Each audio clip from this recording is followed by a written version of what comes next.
Wednesday morning, my friends. I'm Pastor Ben Hayes from First Baptist Church, Dadeville, Alabama, bringing you our thought for the day on this wonderful Wednesday. It is going to be a big Wednesday. Today, 10 a.m., we got our men's Bible study. So, guys, come on out, join us. We're just getting into 2 Timothy, so come be a part of that. Then this afternoon, I'm going to be sharing a presentation with the Dadeville Police Department, so pray for me as I do that. At 4:45, our family night supper, fried chicken tonight. I'm excited. 5:45, Bible study, youth, children's activities. 6 o'clock, the choir is going to be rehearsing in the sanctuary. So lots of stuff going on, lots of stuff happening. So join us today, and we look forward to seeing you. But right now, we're in Romans chapter 16. We're coming to the end of this wonderful letter, this very difficult, complicated, complex letter. And Paul has been trying to encourage the Roman Christians that he's never met before, and trying to help them to see what they need to be doing. And he's just finished telling them what we talked about yesterday. So avoid those people who are always trying to stir up controversy, discord, disunity within the church. And we have to love them, but we don't have to fellowship with them. And the purpose for that is that they'll feel bad about not being included, and they'll come back to doing the right thing. But look at what he says in verse 19. He says, "For your obedience has become known to all. Therefore, I am glad on your behalf, but I want you to be wise in what is good and simple concerning evil, and the God of peace will crush Satan under your feet shortly." Oh, listen to me. Listen to me. This is in the days before social media. No Facebook, no Instagram, no Twitter, no email, nothing.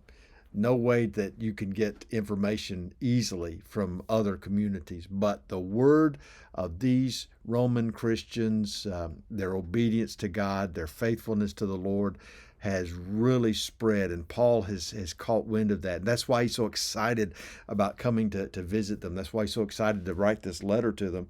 And he's so thankful for them, for the fact that they are remaining steadfast in the faith. This is important. It's important to do that, for us to understand what it means to be steadfast in the faith. That means that we have to not be listening to the culture around us, not being pushed around by the influence of worldly things, that we are focused on following God's commands. What are God's commands? Love God supremely, love our neighbors as we love ourselves. That's what we've got to be doing. We got to focus on those things. The Great Commission, going into all the world and making disciples, making sure that we share the gospel, not just through our lives, but through our words as well. And that's important for us to do that. And Paul says, listen, he says, I want you to be wise in what is good and simple concerning evil. Now think about that for just a minute.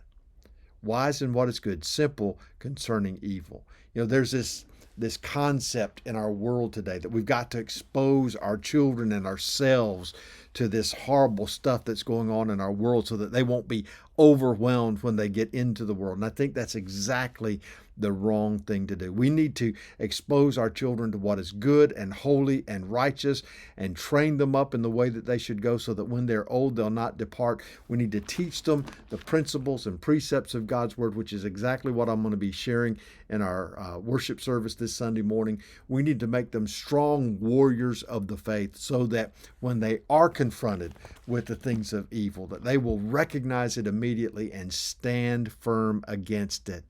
We got to stop this mess of thinking we got to expose our kids to these things. We don't. We need to protect them. We need to keep them pure and innocent as long as we possibly can, and teach them how to stand against the wiles of Satan. And listen to what he says. Paul makes a promise to us. If we do this, he says, the God of peace will crush Satan under your feet shortly. Think about that. This is a promise that Paul is making to these Roman believers. If we will be wise in what is good and simple concerning evil, not focusing on that, not trying to learn about that, not trying to immerse ourselves in that, but to stay simple concerning evil, the God of peace, who is our God and Father, will not might, but will crush Satan under your feet shortly.